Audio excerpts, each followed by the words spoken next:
السلام عليكم ورحمة الله وبركاته. معاكم أحمد سالم. إن شاء الله بإذن الله هنبدأ مع بعض شرح دبلومة الأيفرز. إن شاء الله تكون رحلة ممتعة، ونستمتع مع بعض، نفهم آه، كل حاجة في المعايير بشكل مبسط وبأسلوب بسيط.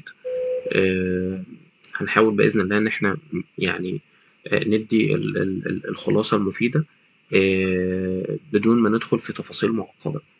نقدر نقول إن الكورس يعني يعتبر ريفيجن بالنسبة للناس اللي داخلة امتحان إن شاء الله بإذن الله ديسمبر 2025. وفيما بعد يعني لو حد حابب إن هو ياخد الدبلومة بشكل يكون أسرع وفي مراجعة سريعة، فإن شاء الله بإذن الله هو ده ال الهدف من الدبلومة أو الكورس اللي إن شاء الله بإذن الله أنا هقدمه على اليوتيوب إن شاء الله. هندي انترو سريع وهنبدأ إن شاء الله ندخل في أول سيشن معانا اللي بنتكلم فيها عن Regulatory and Conceptual Framework. قبل ما نبدأ إن شاء الله خليني أدي نبذة سريعة عني. أنا اسمي أحمد سيد سالم. أنا ايفرز هولدر و FMVA هولدر و CFA Investment Foundation، وعندي خبرة 8 سنين في الأكاونتنج ما بين شغل في شركات عقارات و financial advisory and consulting، ودلوقتي assistant accounting manager في شركة بتبروفايد financial services في السعودي ماركت. فنبدأ نشوف انترو سريع كده عن الامتحان. شكل الامتحان طبعا الكونسبشوال فريم ورك جه بسؤال في 2021 في ديسمبر في السؤال الرابع. هنتكلم دلوقتي عن السؤال الرابع. دايما بيبقى في الامتحان هو الثيوريتيكال، السؤال النظري. خلينا ندخل نشوف شكل الامتحان بيكون ازاي. اول حاجه طبعا عندنا الاكزام ديوريشن هو عباره عن 3 ساعات ونص. 3 ساعات ونص، تمام، عفوا 3 ساعات وربع. 3 ساعات وربع. بنبدأ طبعا أول سؤال عندنا هو 4 أسئلة الامتحان. السؤال أو الامتحان عليه 100 درجة. الدرجة المفروض منلي لو احنا لازم لما بنيجي نحل إن شاء الله لازم حتة الوقت دي نخلي بالنا منها جدا. لو السؤال النهاردة عليه 8 درجات يعني احنا بنتكلم في افريج 16 دقيقة. السؤال يعني الدرجة بدقيقتين، تمام. او بمعنى اصح ان انت النهارده بتقيس عدد الدرجات بالوقت. لو انت النهارده سؤال عليه 8 درجات الدرجه بدقيقتين، يعني احنا المفروض السؤال ده لما نيجي نحله يستغرق معانا افريج 16 دقيقه وان كان اقل طبعا. انت بتكتب فاليد بوينت، كل فاليد بوينت بدرجه، وكل الاسئله كومبلاسوري يعني اجباري لازم هتحلها. مفيش حاجه اسمها ان احنا هنسيب سؤال والكلام ده طبعا خلاص يعني عهده انتهى ايام بقى الجامعه والمدارس والكلام ده. فطبعا الاكزام فورمات CBE كمبيوترايزد. يعني الاول كان لحد 2019 كان الامتحانات ورقه وقلم بقى والكلام ده. دلوقتي مفيش الكلام ده كله. النهارده انت بتدخل تقعد على PC وتشتغل وكيبورد وماوس الكلام ده. وطبعا SSA هم موفر لنا بلاتفورم فيها شكل الامتحان، وهنشوف الكلام ده طبعا قدام مش دلوقتي. لما ان شاء الله باذن الله نخلص الدبلومه ونبدا نحل امتحانات هنبدا ندخل على البلاتفورم ونحل امتحانات مع بعض باذن الله. هوريك بقى ان شاء الله باذن الله ازاي بنحل على البلاتفورم، لان انت لازم قبل ما تدخل الامتحان تكون اتمرنت على البلاتفورم، لان هي دي اللي انت هتدخل تلاقيها جوه في الامتحان. انت النهارده واحد ما دخلتش حليت امتحان او 2 أو 3 وما دخلتش على المنصه وعايز تقول انا عايز اذاكر او بتقول انا ليه ما نجحتش، فالاجابه عندك انت ما ذاكرتش، ما اتمرنتش، ما حليتش كتير، فبالتالي انت غير مؤهل نوت كواليفايد بالمره انك انت تدخل تمتحن وتعدي، هتدخل تسقط.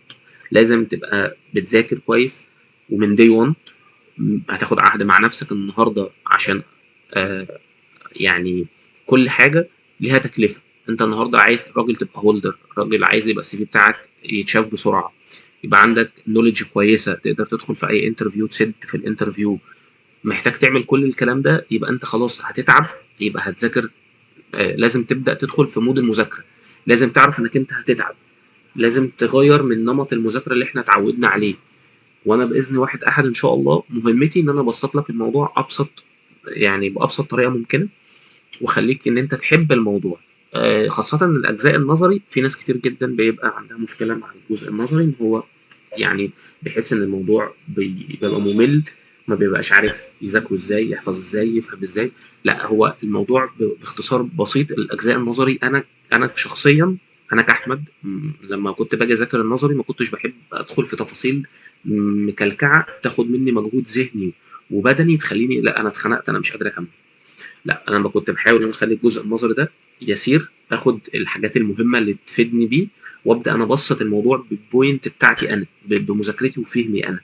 وكنت ابص على الموديل انسر بتاعهم، وابدا ان انا استخرج الاجابات بشكل ما، وابدا ارتب اللي انا فاهمه مع اجاباتهم، نطلع حاجه مختلفه تماما، نخش نحل. الدنيا كانت بتمشي تمام.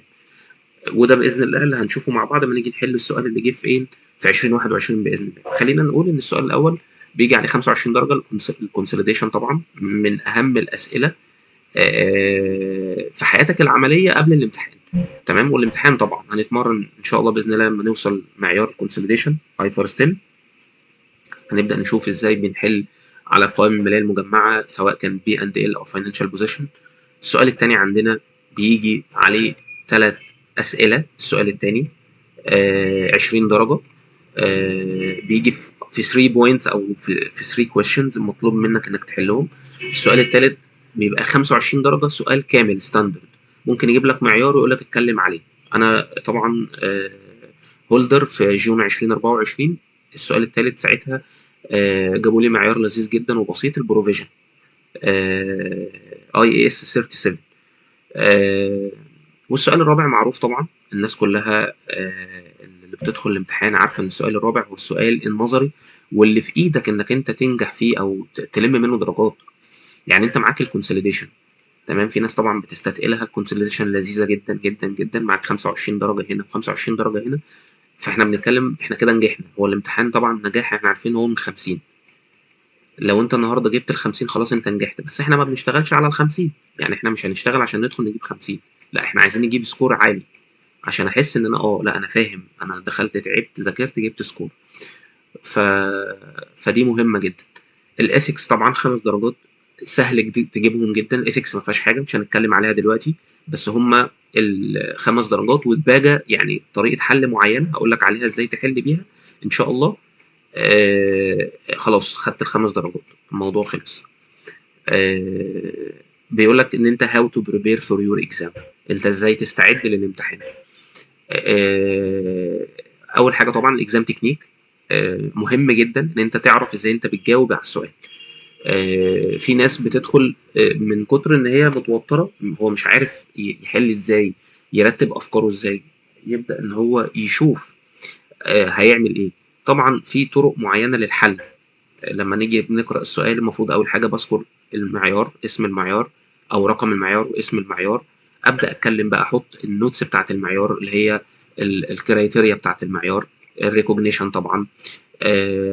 ابدا اشوف التاثير بتاعي في القوائم الماليه، الانيشال ريكوجنيشن والسبسيكوينت ريكوجنيشن. في ستيبس كده معينه لما نيجي ندخل ان شاء الله باذن الله في المعايير ونتكلم هنبدا نشوف الكلام ده.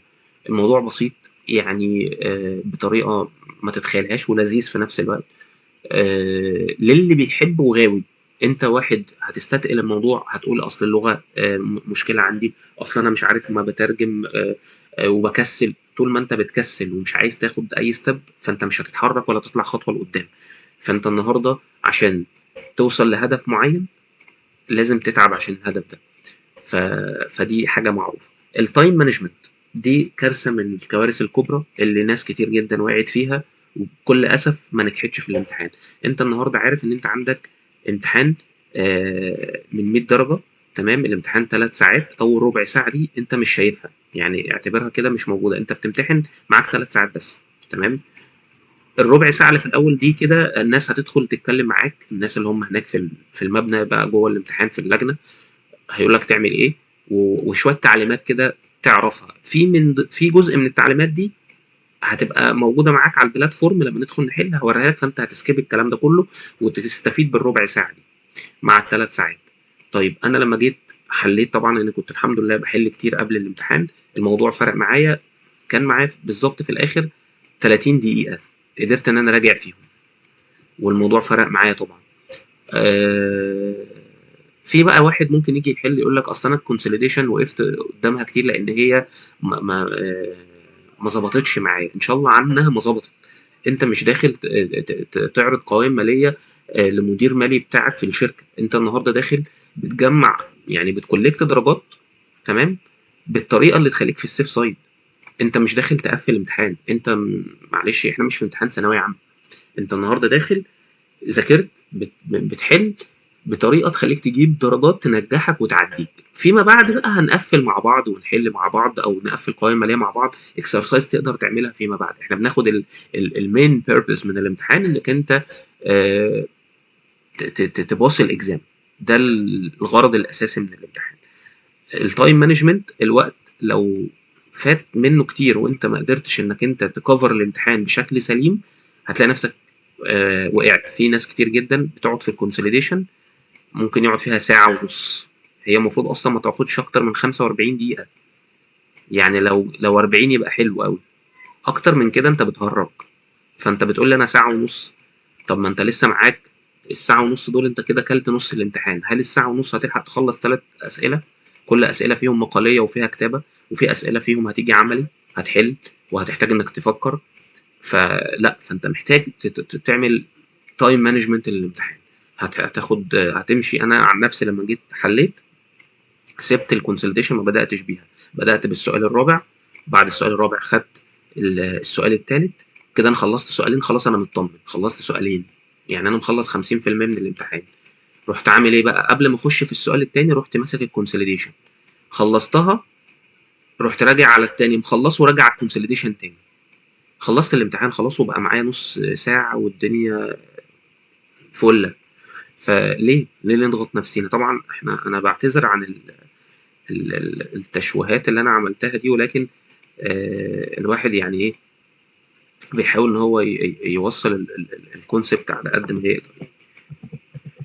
آه، بس فيعني خلينا نوصل للحته اللي بعديها، الليرنينج كيرف.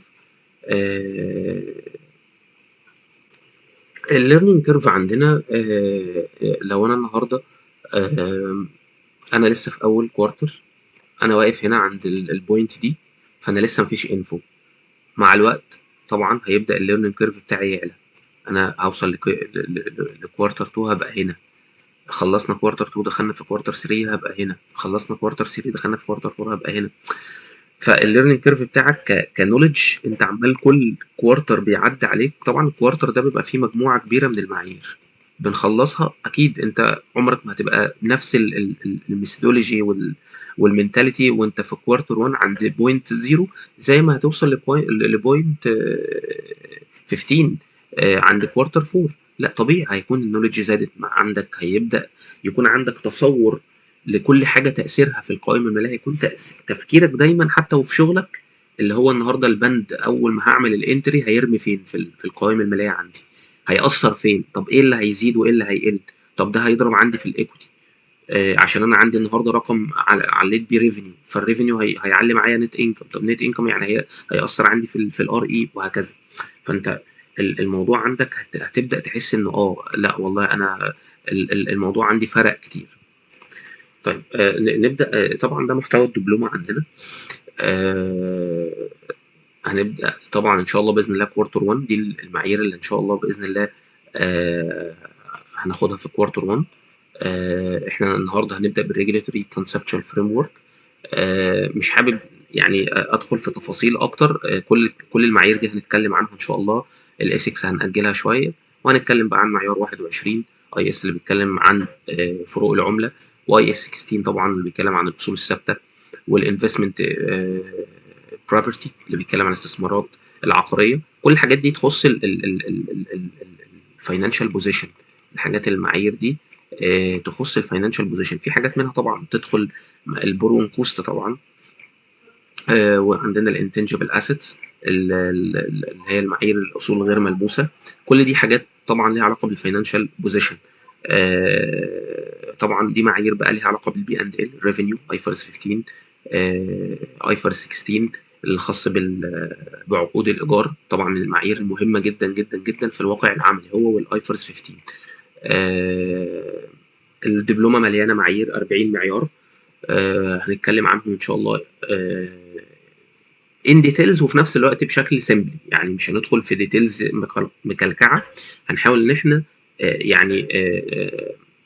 يعني نختزل حاجات كتيره وفي نفس الوقت بشكل مبسط ان شاء الله. طيب خلينا كده نبدا في ان شاء الله باذن الله. اول حاجه الريجليتوري فريم ورك، دي البوينتس اللي هنتكلم عنها، اهميه الايفرز، معايير الايفرز، المزايا والعيوب، ومين اللي بيحط المعايير، وهنتكلم عن مهام الريجليتوري بوديز ان هم الجهات المسؤوله عن وضع المعايير. طيب خلينا نقول انه الاول كده مقدمه بسيطه، ان الكود الخاص بالمعايير كان الاول مكتوب، هنلاقي في بعض المعايير مكتوب جنبها اياس او اي اي اس اللي هو الانترناشونال اكاونتنج ستاندرد، وفي بعض المعايير مكتوب جنبها ايفرز. قال لك والله الكلام ده كان في 2003، جه البورد اللي هم الناس اللي هم البورد دول الخاص بالاياس والايفرز فاونديشن، قال لك والله احنا هنعمل مشروع ضخم نطور بيه معايير المحاسبه الدوليه، وان الهدف والله هنا من حيث فلسفه المحاسبه مش بس عمل محاسبه، ولكن بغرض ان احنا لما نيجي نعمل قوائم ماليه ونفصح عنها نبدا ان احنا نعمل الكلام ده بشكل مطابق للمعايير.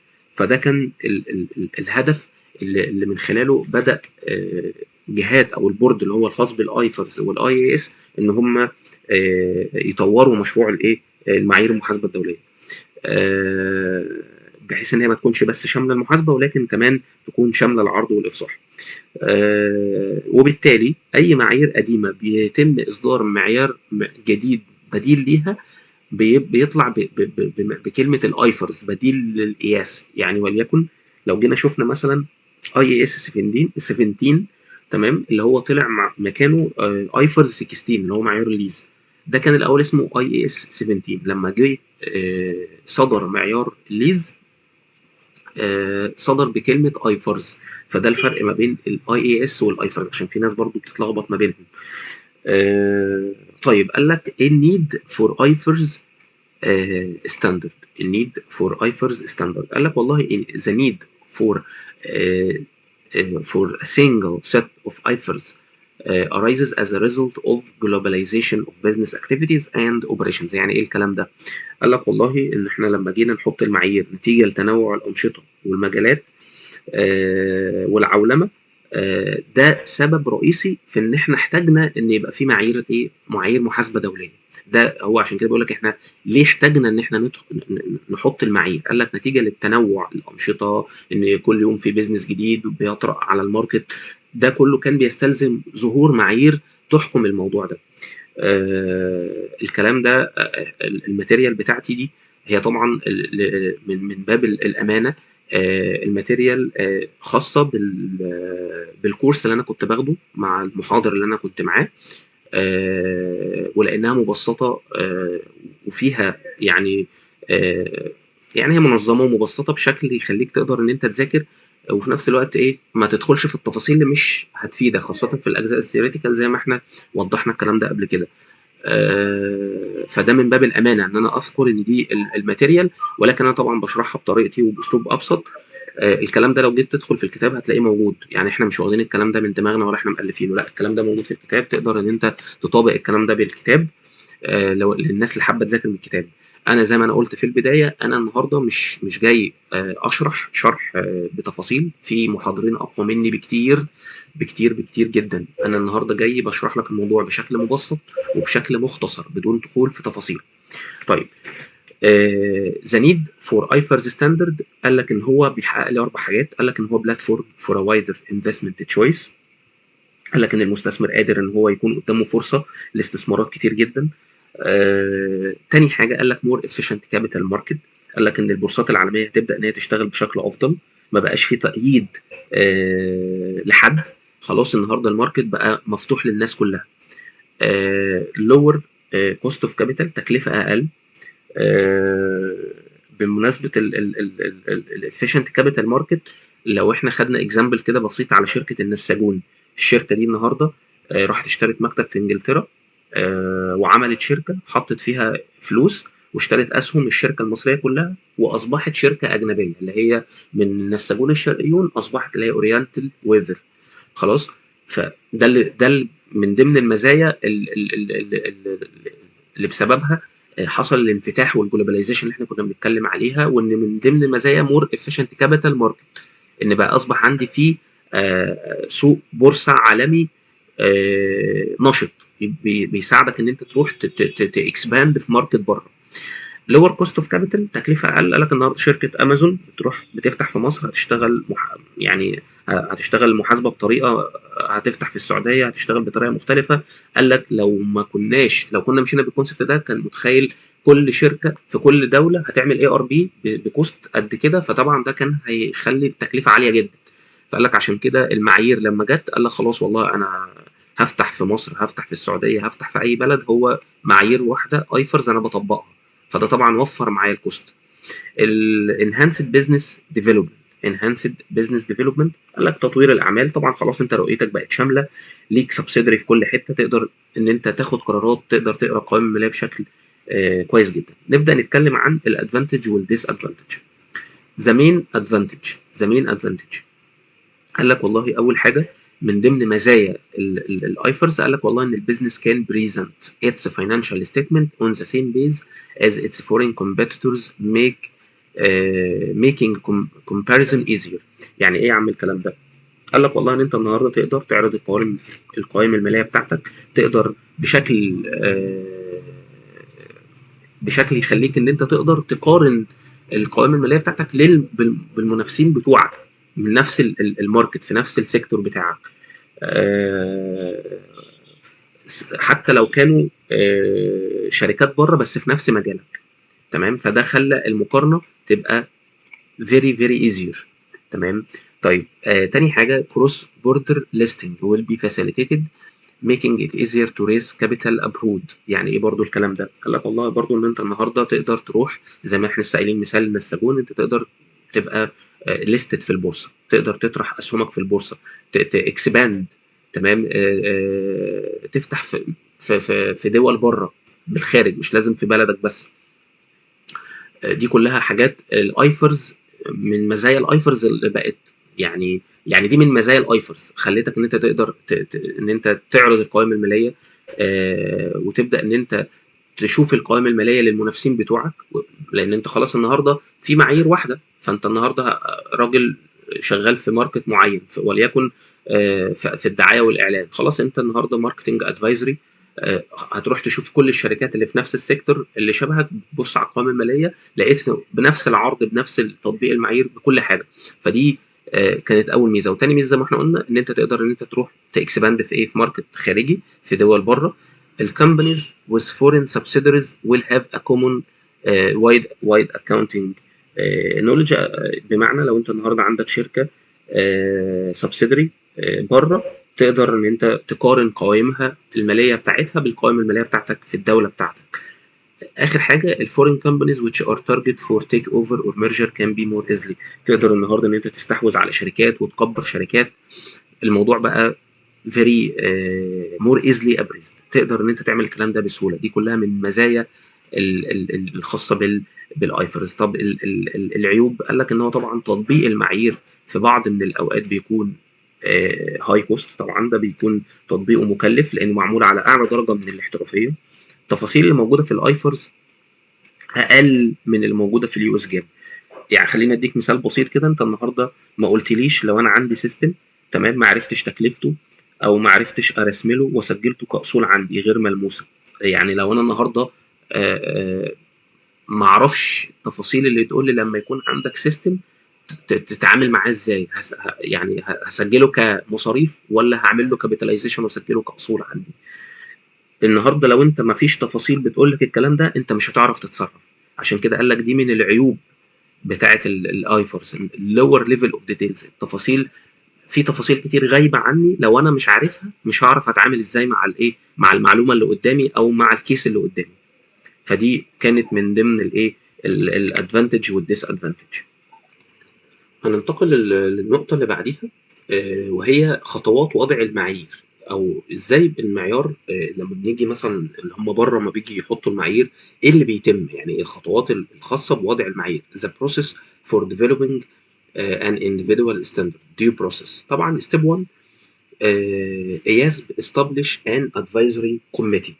قال لك يا عم ايه هي الادفايزر كوميتي دي باختصار كده وببساطه؟ قال لك هي مجموعه من الناس الشاطرين في مجال المحاسبه والاقتصاد، بيدوا رايهم، بيساعدوا في اعداد الايه القوانين الجديده. هم بيجوا بيدوا رايهم، ناس ادفايزري بيجي يدوا رايهم في القوانين الجديده، في القوانين الجديده الخاصه بوضع المعايير. دي كانت اول ستيب. طيب ستيب 2، قال لك والله IASB develop and publish discussion paper for public comment. يعني ايه الكلام ده؟ قال لك بيجي المجلس، تمام، يجيب ورقة يكتب فيها أفكار مبدئية عن المعيار، يبدأ يجيب ويبدأ يعرض الأفكار دي على الناس عشان يقولوا رأيهم فيها. بعد كده نروح لستيب 3، قال لك following receipt and review comments.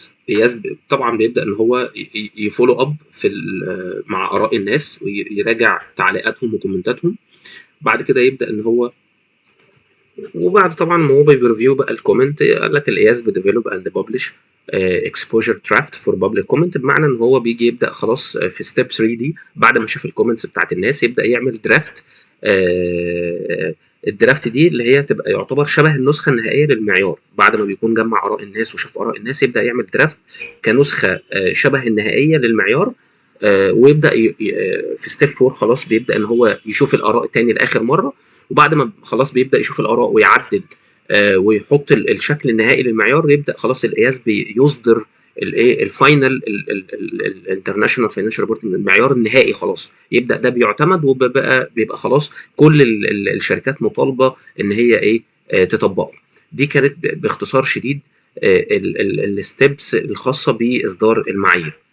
نبدا طبعا خلينا ندي مثال قبل ما نروح على الديسكريبشن او الرولز بتاعت الخاصه بالريجوليتوري بوديز. في مثال كده كان في شركات الطيران بالمناسبه اللي هو خاص بمعيار الايجار. هم ليه معيار الايجار اتعدل؟ لانه خلينا ندي مثال كده، قال لك في شركات الطيران كان بيحصل ان الطيارات الموجوده في شركات الطيران ما كانتش بتبقى ملك ليها، هي بتأجرها. يعني وليكن مثلا شركه بتشتغل 50 طياره، من ضمنهم طيارتين بتوعها و48 مش بتوعها. قال لك لما يجي بقى يبص على القوائم الماليه، طب انت النهارده عندك 50 طياره بتشغلهم ويجيبوا لك ايرادات ضخمه، ازاي انت بتقول عندك طيارتين؟ يعني الايرادات اللي بتجي لك دي كلها من طيارتين؟ مستحيل. قال لك هيبدا طبعا من هنا بقى بدا ان هو يصدر معيار الايجار او يعدل في معيار الايجار، بحيث ان القوائم الماليه تفصح بشكل سليم عن وضع المالي للشركه او المركز المالي للشركه اللي هو الفاينانشال بوزيشن. فده كان يعني باختصار الستبس 4 ومثال عليه. ندخل في اللي هي المهام الخاصه بالريجوليتوري بوديز، الجهات اللي بتدخل اللي هي الخاصه بالمعايير وبوضع المعايير. هنبدا اول حاجه عندنا الايفرز فاونديشن، مؤسسه المعايير الدوليه. قال لك responsible for standard setting process as a whole and ensure that standard setting bodies have appropriate work plan. قال لك يعني ايه يا عم؟ قال لك باختصار هي الجهه الام المسؤوله عن كل عمليه، تمام، وبتتاكد ان كل جهه بتحط المعايير شغاله بشكل صحيح، عندها خطط واضحه بتطبق الايه الكلام ده. القياس، قال لك القياس ده مجلس المعايير الدوليه. قال لك بيفولو transparent due process develop and publish IFRS standard. بمعنى قال لك والله ان هو بيصدر المعايير بنفسه، بيشتغل بطريقه شفافه، بيطلب من الناس ارائهم في كل خطوه. ده باختصار قوي القياس. طيب الايفرز ادفايزري كونسل. ايه الايفرز ادفايزري كونسل؟ قال لك ده المجلس الاستشاري للمعيار. ده كل مهمته في الدنيا ان هو بيقول قال لك طبعا هنا مكتوب ادفايس، يعني ده التعريف طبعا الخاص بيه في الكتاب. ادفايس الياسب on a range of issues such as appropriateness of its work plan and future priorities. Also advise on a single project with an emphasis on practical and implementation issues. ملاحظين كلمة advice يعني هو لو انت لاحظت هتلاقي ان هو بيقدم دايما نصايح في التطبيق العملي للمعيار، وبيقول رأيه في الخطط التشغيلية المستقبلية.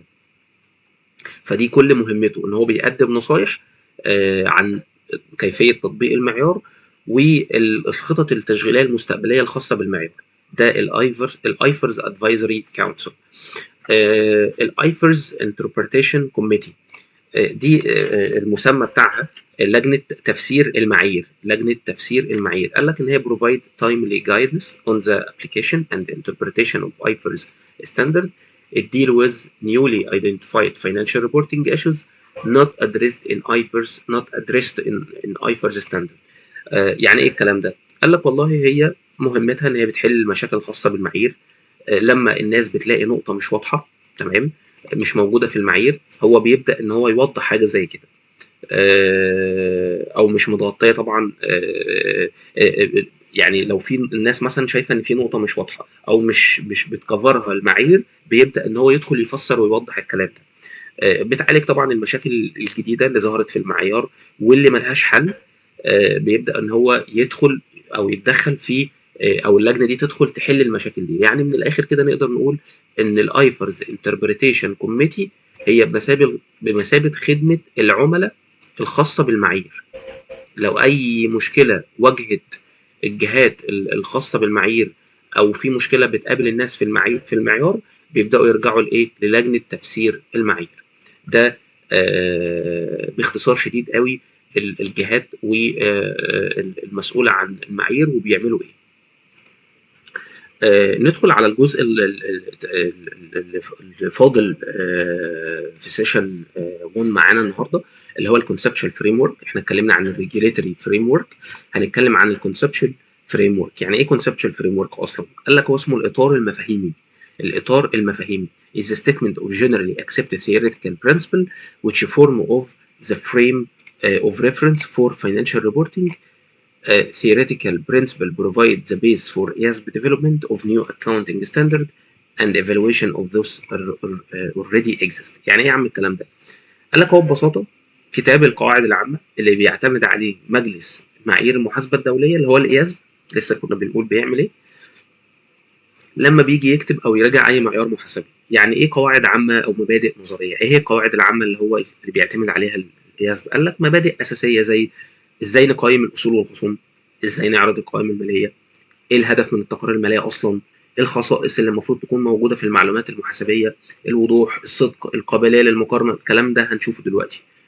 فالاطار المفاهيمي، الاطار المفاهيمي مهم ليه؟ قال لك مهم للقياس، بيساعدهم ان هم يبنوا معايير محاسبه جديده على اساس ثابت ومنطقي. قال لك مهم لمراجعه المعايير الحاليه، لو في معيار قديم مش واضح او عليه خلاف بيبداوا يرجعوا للاطار ده عشان يقيموه ويعدلوه لو محتاج. ومهم للمحاسبين كمان. مهم للمحاسبين، قال لك لما بيجي يواجهوا مثلا حاجه كيس معينه مش مذكوره في المعايير، ممكن يرجعوا للكونسبشوال فريم ورك وياخدوا منه توجيه عام. بمعنى مثال بسيط كده، قال لك لو القياس بيفكر يعمل معيار عن الاصول الرقميه، العملات الرقميه، مفيش معيار طبعا الى الان جاهز ليها. قال لك بيرجعوا للكونسبشوال فريم ورك اللي هو الاطار المفاهيمي ويشوفوا هل هنا الاصل ده بيتحقق فيه شروط الاعتراف بالاصل، ازاي نقيمه بالفير فاليو ولا بالكوست. ده باختصار فكره الكونسبشوال فريم ورك. طيب الاوبجكتيف اوف فاينانشال ريبورتنج، قال لك والله provide financial information about reporting entity that is useful to make or to exist potential investors, lenders and other creditors, البرايمري يوزرز ان ميك ديسيجنز. طبعا الكلام ده احنا يعتبر عارفينه برضو من بدري. التقارير الماليه، اهميه التقارير الماليه. انت النهارده بتعمل تقارير ماليه ليه؟ بتعمل قوائم ماليه ليه؟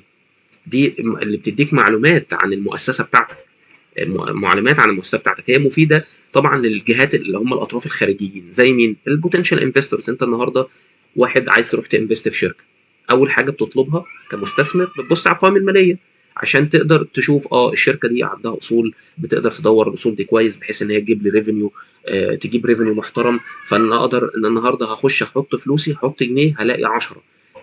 فبتبدا ان انت القوائم الماليه دي تديك انديكيتور عن ان الشركه دي كويسه استثمر فيها او لا. الليندرز، تمام، الناس اللي بتسلفك، اللي هو سواء بقى سبلايرز، ناس هتسلفك عشان انت محتاج فلوس، برضه بيحتاجوا يبصوا على القوائم الماليه.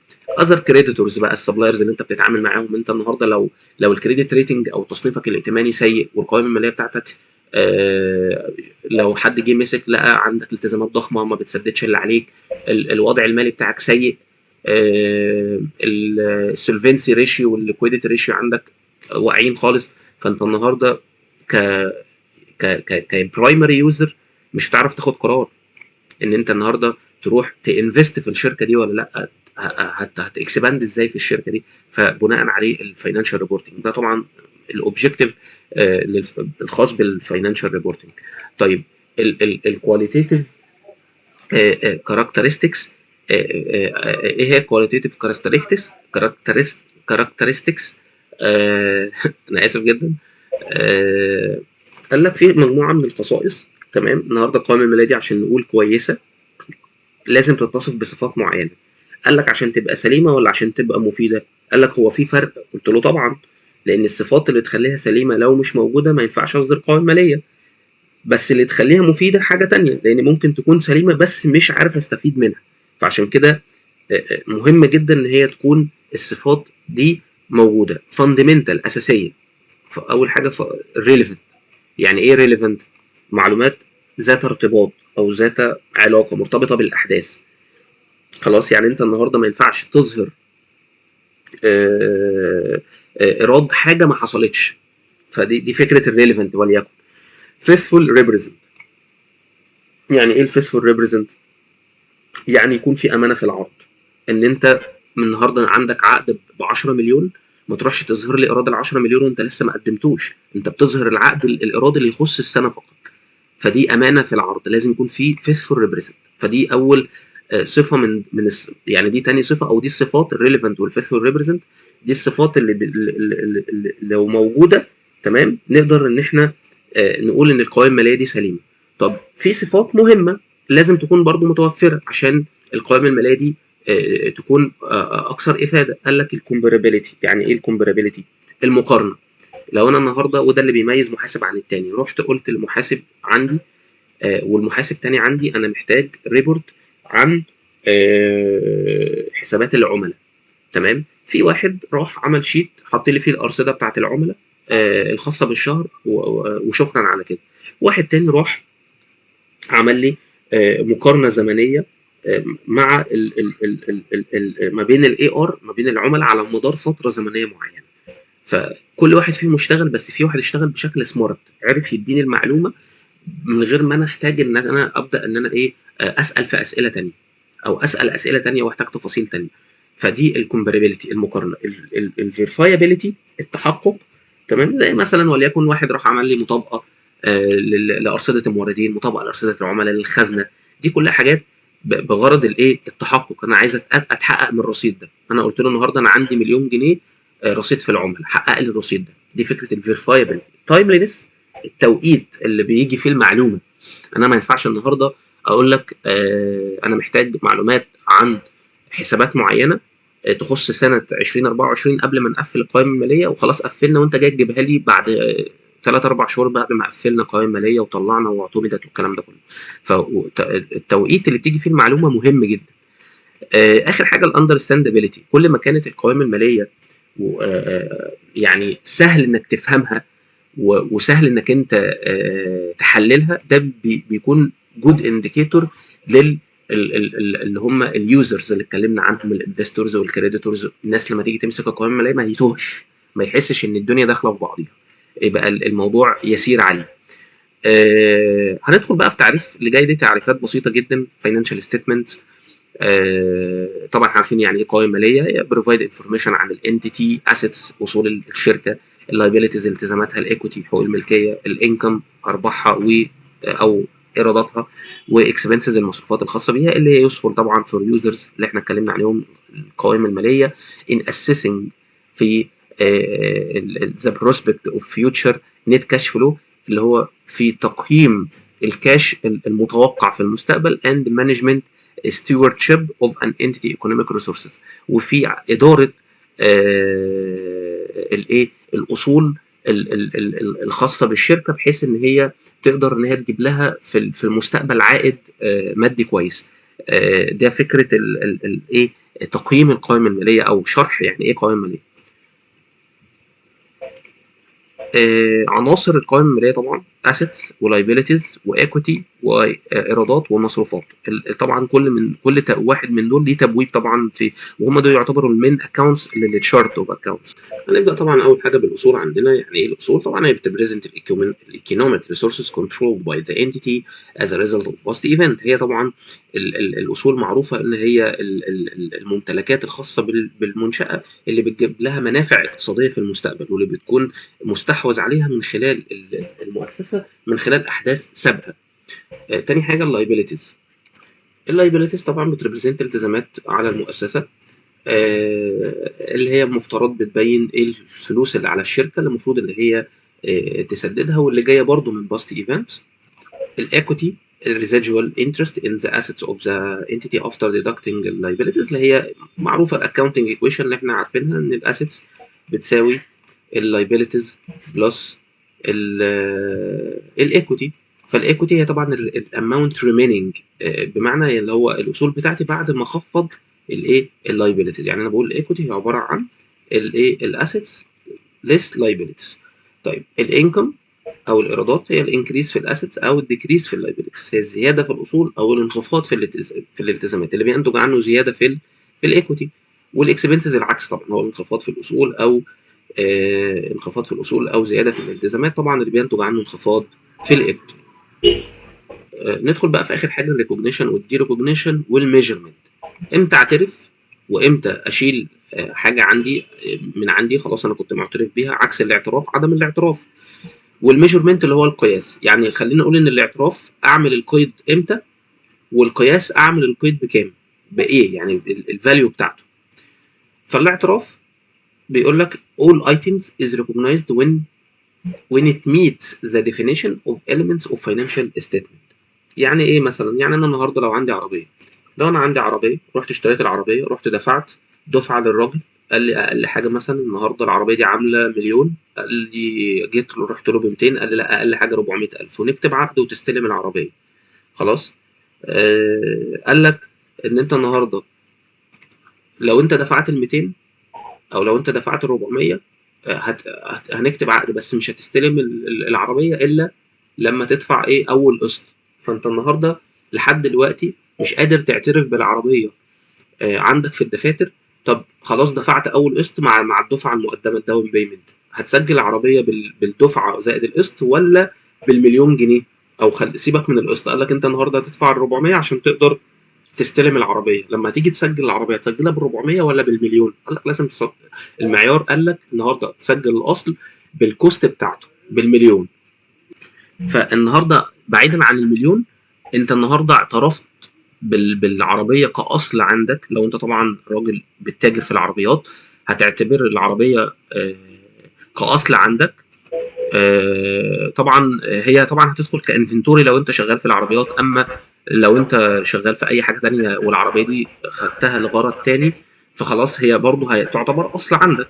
بغض النظر عن انت بتتاجر في ايه، انت المعيار قال لك هتعترف بيها كاصل امتى. هي دي فكره الاعتراف. انا النهارده مش جاي اقول لك احنا ما بنتكلمش عن معيار بعينه، احنا النهارده بنتكلم فكره الاعتراف. الاعتراف ده امتى تعترف بالحاجه عندك في الدفاتر، دي فكره الاعتراف. تمام. لما تقابل مفهوم معين ضمن القائمه الماليه ساعتها نعترف بيها. الدي ريكوجنيشن قال لك ان items is recognized when control over an asset is lost or an obligation no longer exists. يعني هو بيقول لك والله ان انت النهارده خلاص ما بقاش ليك سيطره على الاصل ده، فقدت السيطره عليه، او التزام ما عادش موجود.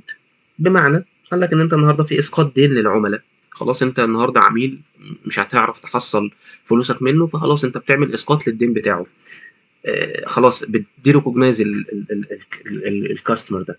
قال لك مثلا في حاله اسقاط عدم التامين على سياره، عربيه عندك عملت حادثه، مضطر ان انت تشيلها من الدفاتر. مخزون آه، اتعمل طبعا كود التكلفه الخاص بيه. انت النهارده بتقول في حاله ان المخزون بنعمل كود مثلا تكلفه، مش عشان مبدا المقابل يعني مش عشان مبدا المقابله، لا عشان اقول ان قيمه المخزون قلت وخرج منها. فدي فكره الدي ريكوجنيشن. اخر حاجه الميجرمنت، اللي هو القياس، ان انا اعمل الكود بكام. طبعا قال لك ان انت النهارده بتشوف انت هتقيس بالهيستوريكال كوست التكلفه التاريخيه ولا بالقيمه الحاليه. طبعا الكرنت فاليو دي بتتقسم، دي كلها حاجات ثيوريتيكال يعني ريد فقط، لكن احنا برضو بنشرحها عشان لو حد مش عارف الكلام ده عباره عن ايه. الكرنت فاليو فيها اربع تعريفات: فير فاليو، فاليو ان يوز، وفولفيلمنت فاليو، وكرنت كوست. الفير فاليو اللي هي القيمه العادله الحاليه الموجوده للاصل. قال لك برايس would be received to sell an asset of paid to transfer liability. او بيقول لك المبلغ المفترض ان هو لو انت النهارده هتبيع الاصل هتستلم المبلغ ده. دي فكره الفير فاليو، القيمه العادله للاصل. الفاليو ان يوز قال لك اللي هي البريزنت فاليو اوف كاش فلو ذات انتيتي اكسبكتد تو درايف فروم يوز اوف اسيت. لو انت النهارده عندك اصل خلاص، الاصل ده بتتوقع انه هيجيب لك على مدار 5 سنين مليون جنيه، فانت النهارده بتحسب للمليون جنيه دي بريزنت فاليو. تمام، هي دي الفاليو ان يوز. الفولفيلمنت فاليو بيقول لك بريزنت فاليو اوف ذا كاش فلو ذات انتيتي اكسبكتد تو بي اوبليجد تو ترانسفير اور تو فولفيل ا liability. يعني ايه الكلام ده؟ بيقول لك ان انت النهارده القيمه اللي الكيان او الشركه بتاعتك هتصرفها فعليا عشان يوفي التزام بحاجه في المستقبل. خلاص، مثال انت النهارده عندك شركه مدينه بمنتج معين او خدمه لعميل، المفروض هتكلفها 1000 جنيه عشان تجهز وتسلم المنتج ده.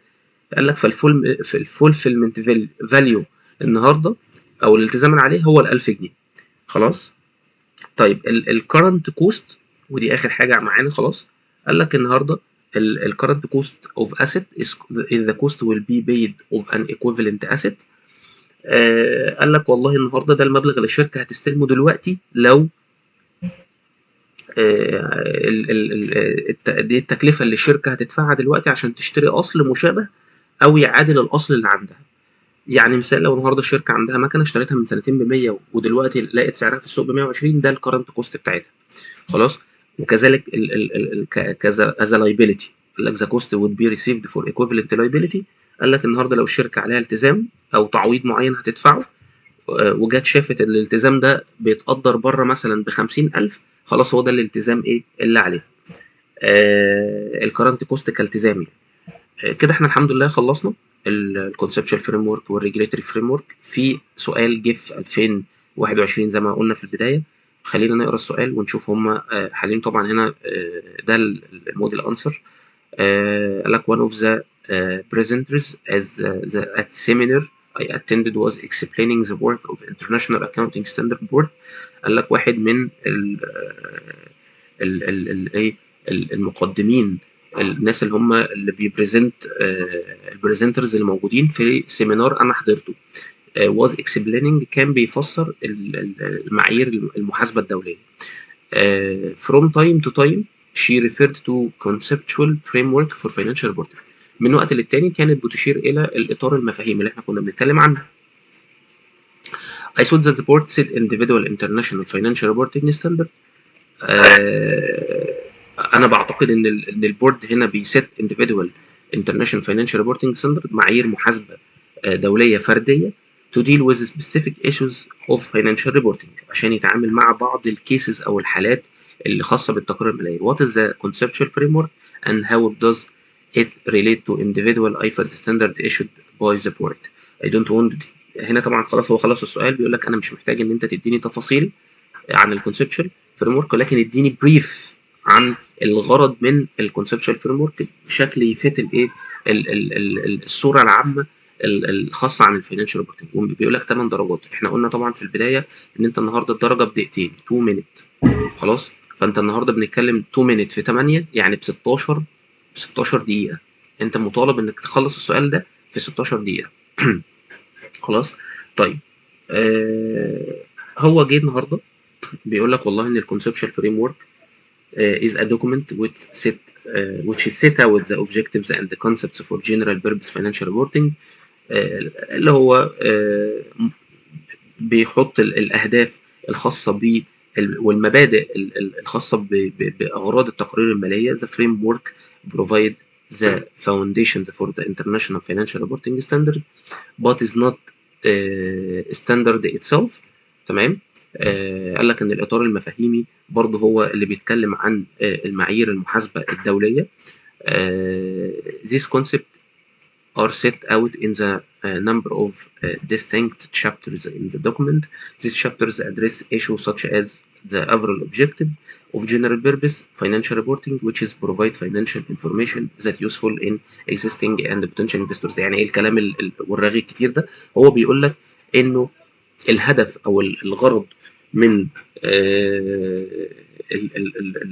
الاطار المفاهيمي هنا ان هو ايه، يزود او يظهر الهدف من ان احنا ليه بنعمل تقارير ماليه.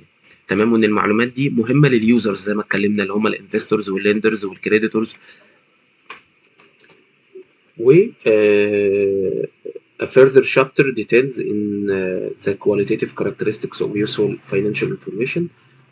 Other examples of chapters titles up to one word would be acceptable. يعني انت لو جاوبت هو بيقول لك اي examples تانية او طريقة عرض تانية في الإجابة هتكون مقبولة برضو. These questions make clear that only a general overview is needed. هو في النهاية هو عايز منك ايه؟ ان انت تديله overview عن الموضوع ده. انا هنحل السؤال مع بعض وهوريك ازاي ان احنا ممكن نختصر الكلام ده بشكل افضل وفي نفس الوقت هناخد الدرجات برضو. طبعا اول كام لاين عليهم درجه ونص كتقدير يعني من الاكزامينر نفسه. هو بيقول لك ان لو كتبت الكام سطر دول هتاخد درجه ونص، لو كتبت الكام سطر دول برضو درجه ونص. قال لك الكي purpose of framework is to assist the international accounting standard board in developing and revising the individual IFRS standard which are based on consistent concept. Therefore, the concept underpinning therefore concepts underpinning any specific IFRS standard should generally be consistent with those outlined in the framework. يعني ايه الكلام ده؟ قال لك ان انت النهارده الاطار ده بيضمن لك خلاص انه ان هو مش اقوى من المعايير نفسها، وان لو في تعارض بين الاطار وبين المعيار هو اللي بيتطبق. تمام. اخر حاجه the framework doesn't override. طبعا ما فيش تعارض زي ما احنا لسه قايلين. in the rare circumstances that the board decide to issue a new revised standard which is in conflict with the framework, the board would highlight the fact and explain the reasons. هو بيقول لك لو حصل تعارض ما بين الإطار وما بين المعيار هنطبق المعيار. النقطة اللي قبليها كان بيقول لك إن الإطار بيضمن إن المعايير كلها ماشية على نفس المفاهيم. آخر حاجة خالص بيقول لك إن further purpose of the framework is help preparers to develop constant accounting policies for areas which are not covered by IFRS standard. هو بيقول لك يعني لو في موقف معين مش متغطي في المعايير المحاسب يقدر يرجع للإطار عشان يشوف سياسة محاسبية متسقة ومنطقية تناسب الايه المعايير. طبعا اخر كام نقطة عليهم درجتين، فاحنا بنتكلم هنا درجة ونص وهنا درجة ونص، ادي كده كام؟ 3 درجات ودرجتين هنا. ادي كده هنا نص ونص ادي درجة، وهنا 3 قلنا 4. وهنا دول عليهم درجتين ادي كده 6، واخر كام لاين عليهم درجتين ادي كده 8 درجات. احنا كده الحمد لله خلصنا. هنحل مع بعض دلوقتي السؤال ده تاني، هنفتح ونحل مع بعض. خلينا نشوف السؤال ونحاول ان احنا نشوف ان احنا نخلصه في نشوف لو احنا بنيجي نحل، لان طبعا لازم تحل بنفسك ان انت النهارده هنحل الكلام ده هنخلصه في قد ايه. احنا دلوقتي مثلا بنتكلم في وقت ما انا بسجل دلوقتي 12:57. انت ما تيجي تحل لازم تشوف التوقيت انت هتقدر تخلص في قد ايه. فخلينا نقول اول حاجه framework is the statement of generally. ليه بنقول ان انت تحل وتكتب وتعود نفسك؟ عشان آه آه لازم ايدك تاخد على الكتابة. theoretical principle form of financial reporting. لازم انت تحل مرة واتنين وتلاتة وعشرة. طبعا الكلام ده هتلاقيه في البداية ان انت بتغلط، ده طبيعي عشان تعود نفسك. كل دي حاجات طبعا انت بتتفاداها بعد كده مع الحل الكتير. تاني حاجة free work set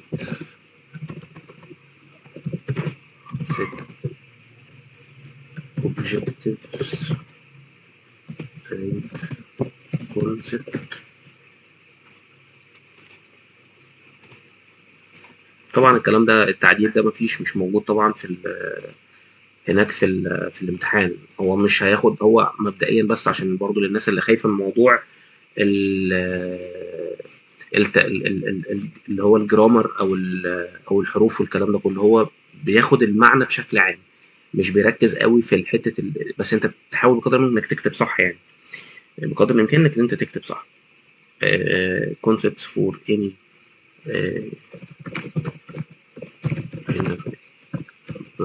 انا بحاول ان اكتب لك الاجابه المختصره من العك اللي احنا لسه كنا شايفينه دلوقتي. لان طبعا الموديل انسر انت عمرك ما هتعرف تكتب زيهم. بس احنا بنعمل ايه؟ بنحاول ان احنا نجيب الميكس الظريف اللي يخلينا ناخد الدرجه وفي نفس الوقت ما نصعبش على نفسنا الايه المسائل. 8 درجات هنكتب له 7 ولا 6، المهم ناخد 6 درجات افضل من انت ما تاخدش حاجه. الاسئله النظري دي حرام تضيعها. زمان purpose of financial reporting is provide financial information provide financial information to current and potential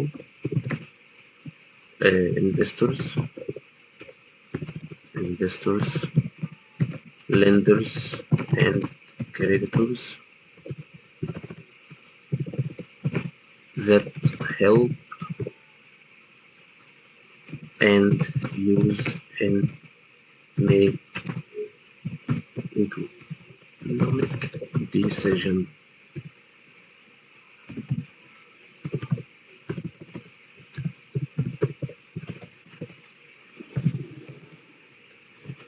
make economic ايه decision. ادي كده دي third point.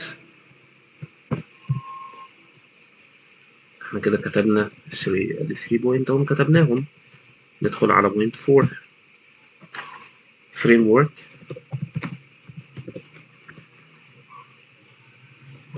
also provide base for ESP.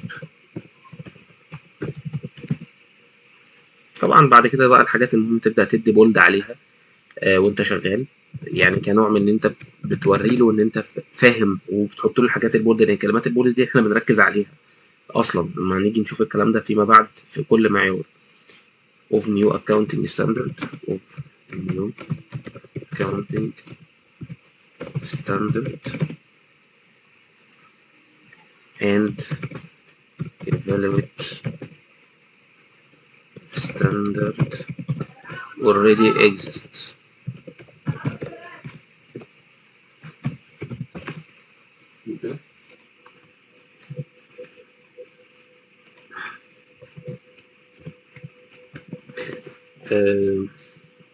معذرة انا ساعات بوقف، يعني بيبقى في اصوات وحاجات زي كده، فبضطر ان انا ستوب وارجع ان انا اكمل تاني. طيب therefore concepts therefore concept undermining طبعا الكلام ده هو كاتبه بشكل غتيت وبشكل فيه ديتيلز كتيره تعقدك. انا باخد الحاجات اللي انا اقدر ان انا اوري له بيها ان انا فاهم، وان انا بذاكر من ببص على الموديل انسر بتاعك، وان انا ببدا ان انا استخرج بعض الجمل اللي تساعدني مع فهمي انا. تمام. specific IFRS standards. تمام. IFRS standards generally concepts. اعتقد ان احنا كده ممكن نكون دخلنا في 10 دقايق. فاضل 5 دقايق. framework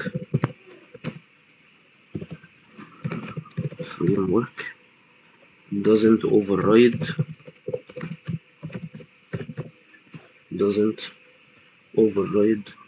a provision of any specific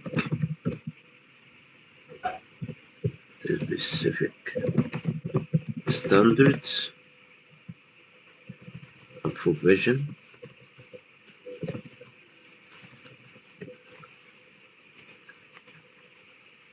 specific provision standard. احنا كده كتبنا point 2 3 4 5 6.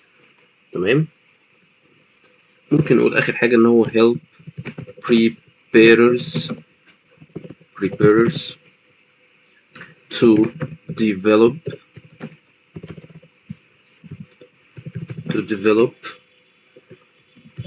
consistent accounting policy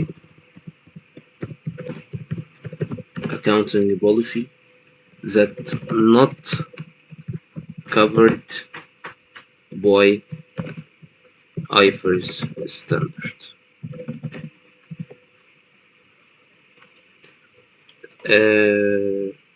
point 3 2 3 4 5 6 7. طيب حلو. 7 نقاط. خدوا مننا ربع ساعة يعتبر. احنا كنا بادئين تقريبا 52 او 55، فاحنا بنتكلم خدنا ربع ساعة. في طبعا انا بقالي كتير مش بكتب. انا وقتها كنت بحل كتير. لازم تحل. يعني نصيحة من اخوك، لازم تحل كتير. كل ما انت بتحل كتير ايدك بتبقى اسرع. لازم تحط تايمر لنفسك زي ما انا حطيت لنفسي. لازم تتعود على الكتابه والحل. انا ان شاء الله باذن الله المطلوب مني انا ان انا احل معاك واوريك طريقه الحل ازاي. هحاول ابسط لك الحل، هحاول ابسط لك الشرح، بس انت لازم ورا مني تحل. ما ينفعش ان انت تذاكر تسمع المحاضره وتاخد السؤال زي ما هو وتحله وخلاص على كده. لا، لازم تحل وتبدا تفتش. في ناس بتقول لك الكت، وعشان نقفل الحته بتاعت الكت دي، انا ما بحلش من الكت. انا حاولت ان انا وقت ما كنت بذاكر ووقتها يعني لا، شفت اسئله الكت مميته. الاسئله فعلا تخليك تتقفل من المجال كله، تروح تشتغل بقى في صالون حلاقه ولا تشوف لك اي مجال تاني. فعلا يعني الموضوع صعب. الكت صعب قوي، محدش يجي ناحيه الكت. دي نصيحه مني. انت عايز تحل الكت براحتك، عايز من باب ان انت فضول او من باب ان انت تشوف افكار تانية، يعني اتس اوكي. يعني اتس اب فور يو او اتس اب تو يو يعني. فده الموضوع يرجع لك انت. لكن انا بالنسبه لي الكت ما كنتش باجي ناحيته، ودي كانت نصيحه كمان من المحاضر. اسئله الامتحانات السابقه كافيه تماما، يعني فير انف انك انت تقدر ان انت لان بنفس المستوى ده هو اللي بيجي في الامتحان. الكت بيجيب اسئله ادفانسد فيها يعني فزلكه، انت هتتعب. فانت حابب تدخل يا باشا الكت، دوس. ما انا ما اقدرش اقول لك ما تحلش، لكن انا نصيحتي انا لا، انا ما بحلش من الكت. دي اسئله امتحانات سابقه، هنشتغل على الامتحانات السابقه باذن الله. ربنا يقوينا ان شاء الله ونكمل الرحله مع بعض. مطلوب منك ان انت تذاكر وتحل وتاخد الموضوع بجديه. مش هطول عليكم اكتر من كده ان شاء الله باذن الله. نتقابل ان شاء الله باذن الله في محاضره جايه ان شاء الله. وربنا معاكم يا رب ان شاء الله. بالتوفيق. السلام عليكم ورحمه الله وبركاته.